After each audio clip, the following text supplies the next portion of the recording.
My boys did it. Y'all see it. 2024 SEC champions, baby. We got it done in the first year of adding two teams with no divisions. Um, it was a hard fought one, man. It was a hard fought one. But y'all already know who it is, man. It's your main man, DG the Great. And I'm about to show my natural, you know what, on this video for a little minute. We did something that we was doubted ever since we really lost to Alabama. They said we weren't gonna be able to win the SEC. They said we weren't even gonna make the playoff. But guess what? We got the SEC championship and we got a first round bye. The number 2 seed. And the bracket that we're in is real favorable. You know what I'm saying? We're gonna face the winner out of Indiana and Notre Dame. Not saying it's gonna be easy games, but they real favorable.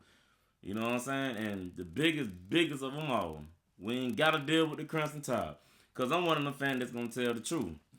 Alabama is that thorn in our side. For whatever reason, we can be anybody in the country. But when it comes to that team with that A on the side of their head, with that elephant as a mascot, we can't do nothing with them.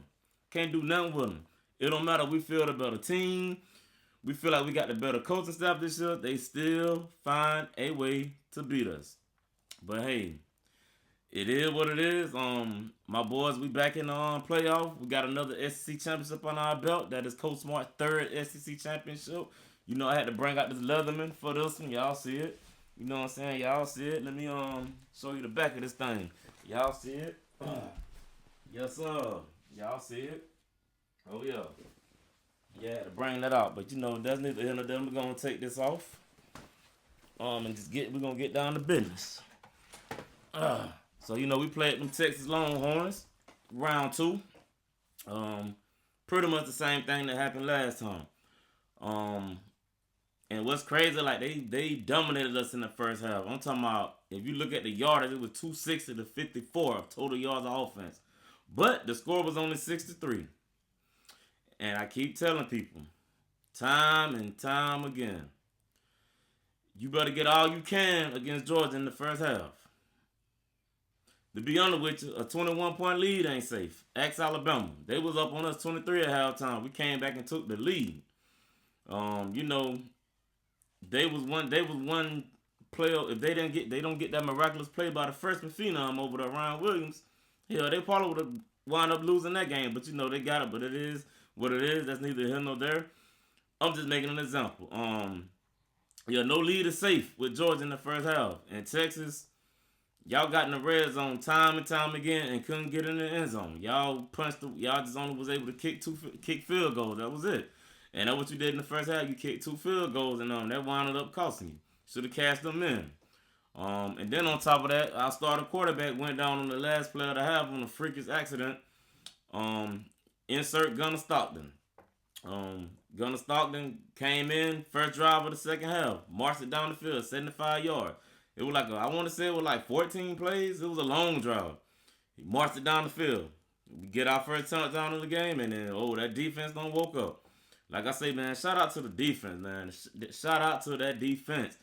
Shout out. I want to say we had 15 tackles for loss to go along with 6 sacks. 2 turnovers, might as well 2 interceptions. Man, that defense was all over Texas. All over Texas. And you know, man, shout out to my Dawgs, man. Shout out to them, man. I'm glad we was able to win the SEC in the first year of it being expanded. I'm just glad we didn't allow Texas to win. Because, boy, if they would have won by them coming in the SEC in their first year, them folks would have been insufferable. Like, we wouldn't be able to deal with them. They'd have been gloating that forever. In my lifetime, my grandkids' lifetime, my great-great-grandkids' lifetime, my whole bloodline would have to hear that from years and years down the line. So I'm glad we was able to go on and handle business with that. Don't let them people come in your conference and winning in their first year. No, this is big boy league. Like I say, Texas is a good ball club. I keep saying ball club. Texas is a good ball team, but my team a little better. My team has been battle tested all year long. All year long. That's why, and that's for that reason, that's why I like our chances in this inaugural 12-team playoff. I really do. I like our chances. Like, we really in a sweet spot. We really is. You know what I'm saying? We got the Sugar Bowl. That's our first game, but we got like a whole month to rest up And like I said, if Gunnar Stockton is our starting quarterback moving forward, he got a whole month of just reps, and getting the playbook. He got the playbook down, but just getting in the command of the playbook. He got a whole month to get continuity with the starter that's going to be out there with him. So, like I said, I like our chances. And don't make it no better, he's somewhat of a mobile quarterback. He can make plays with his feet. He can make plays with his legs. And that's what I like about him. You know what I'm saying? Carson a good quarterback to me. It is what it is. He's a good quarterback. We're just grateful to have a backup that came in and able to bring it home. And like I say, Gunnar Stockton showed me heart last night. The way he took that hit and he bounced up, he showed heart and he held on to the rock. Good thing he did because they didn't even call targeting on that. With me, like I said, depending on who you ask, it could be targeting, it couldn't be not targeting. It depends on who you ask. Me personally, I think it was just a good football hit. It is what it is. Football at the end of the day, man. Like, come on now. It's football. You know what I'm saying? He didn't lead with the crown of his helmet. He led with his shoulder. So Georgia fans is saying that was a target. We can't say that because Javon Dillard hit Marvin Harrison Jr. the same exact way in the Peach Bowl 2 seasons ago. And it wasn't a targeting. You know what I'm saying? So we can't say that wasn't a targeting and say this is a targeting because it's damn near the same identical hit. It is what it is. It just looked more violent because his helmet came off in the way he, you know what I'm saying, fell back. But hey, to me, that was just a good football hit. Hell, it's football, y'all. We got to stop with all this tippy-top hitting and stuff. Come on, like I said, we can't have it. We can't have it both ways. We complain about the tackling of the defense, and then when somebody land the wood, oh, that's a targeting. Which one is it now? Like, we got to pick a side and stay there. We can't be all over the fence, man. We be all over the place. So, yeah, I don't have a problem with that tackle. I don't. He didn't get hurt. He got up. It just looked like that because his damn helmet popped off. That man bounced right up. People saying, oh, he was in La La Land. He probably was in La La Land, but the only reason he came out of the game because his helmet popped off. So that's why he came out of the game. So, hey, it is what it is. But back to my Dogs winning the SEC championship, man. You know, we had to go on a roll and play a gauntlet. Had to go to Alabama. Had to go to Ole Miss. Had to go to Texas. You feel me? You know what I'm saying? We was on the road. Them 3 teams up, man. We could have easily walked out of there 1-2. But we did. We did walk out of the 1-2. We did. Excuse me. We did walk out of the 1-2. But hey, it is what it is, man. We still was able to win the SEC championship, get that first round bye. And I'm gonna throw another nugget out there for you. And this for the people who keep on questioning Kirby Smart. Since this man been at Georgia, we only missed the SEC championship game twice. That was his first year, and that was the pandemic year. Every other year, we have been a participant in the SEC championship game, winning 3 of them, losing 4 of them. So out of 9 years, man, this man have been to 7 SEC conference championship games.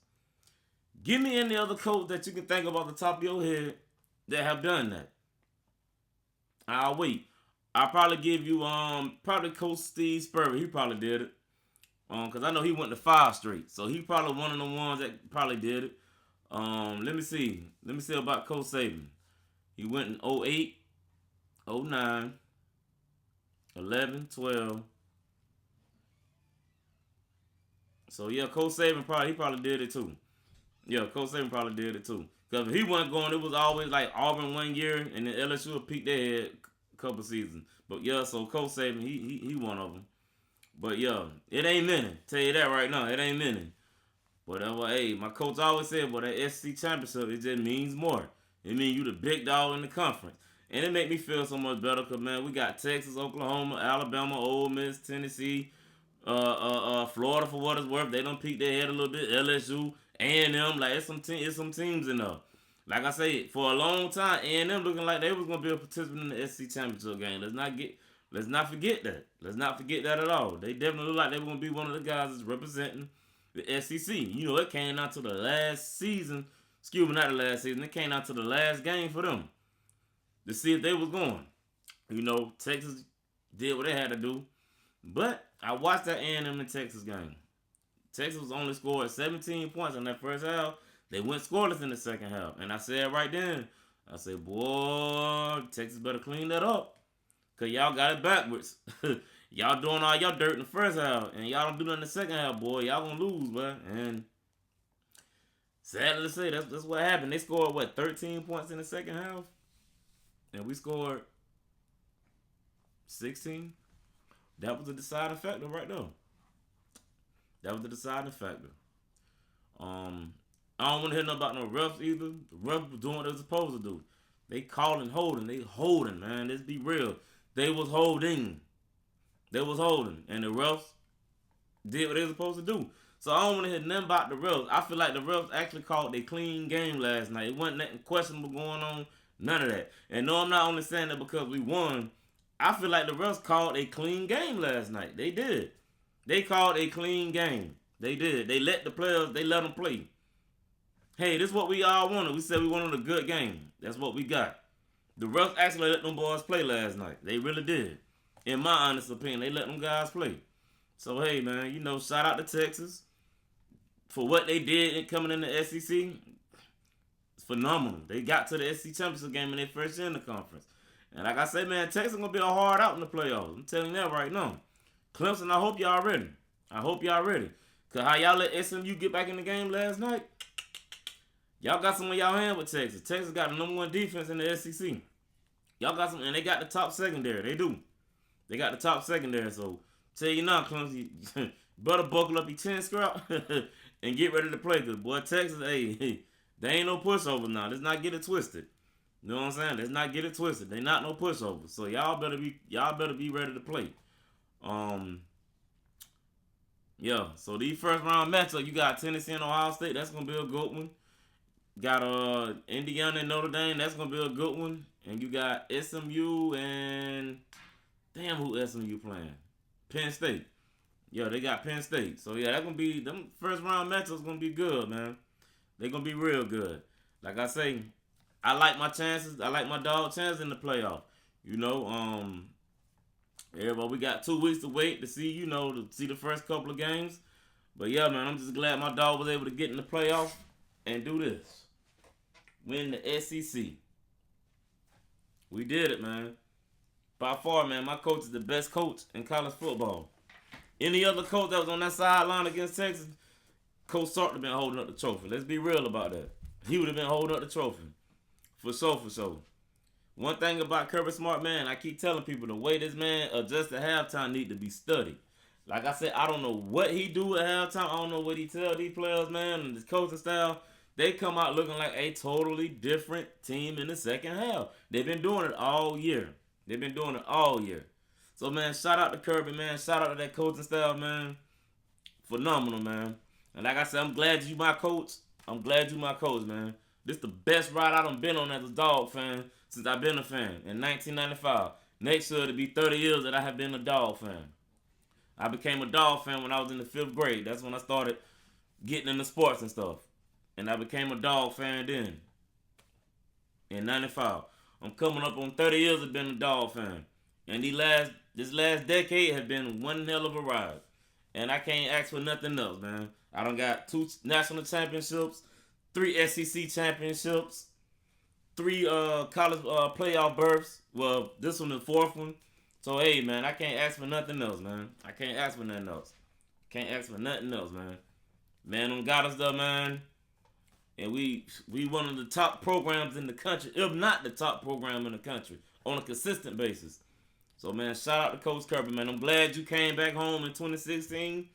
I'm glad you came back home. And, man, we've been up ever since. Proud of you, man. I'm glad you my head coach.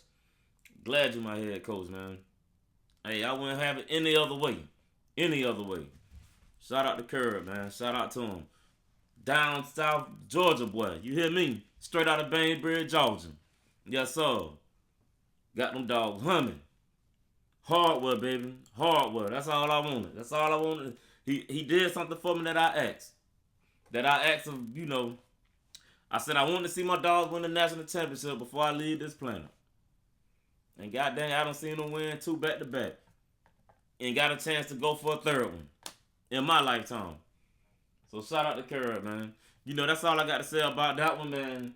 Shout out to them SEC, your 2024 SEC champions, the Georgia Bulldogs. And y'all already know, when it comes to DG the Great, it's all about them dogs. Go Dogs.